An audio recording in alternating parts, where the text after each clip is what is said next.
ये 2020 का शायद सबसे बुरा समय है। प्रणब जी जो आज इस देश को छोड़ गए हैं, वो राष्ट्रपति जिनको हम सब चाहते थे, ऐसे भारत रत्न जिनको सब मानते थे। उन्होंने भारतीय राजनीति का रुख बदल दिया। उन्होंने अपनी क्षमता से इस देश को आगे बढ़ाया। यूँ तो बहुत राजनेता आए हैं इस देश में, मगर प्रणब दा जैसा राजनेता कभी नहीं आया।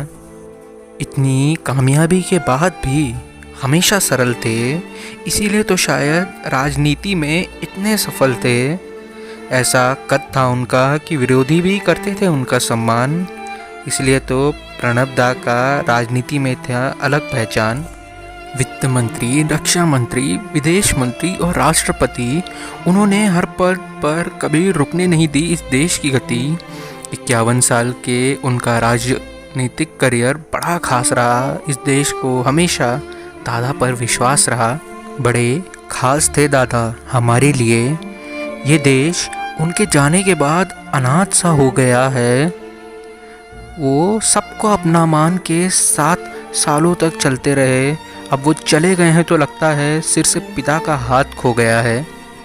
बेबाक बिंदास प्रणब दा का अलग था अंदाज।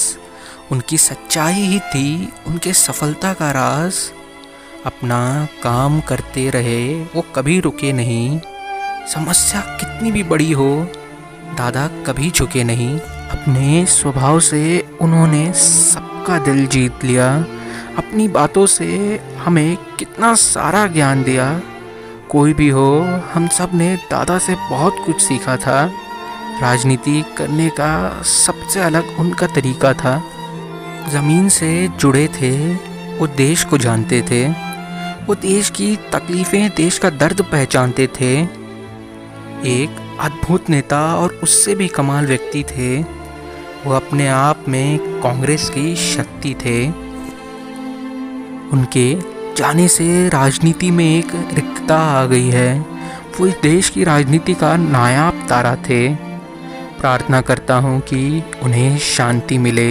एक शिक्षक, एक महान नेता, एक भारत रत्न, वो अपने आप में एक विचारधारा थे।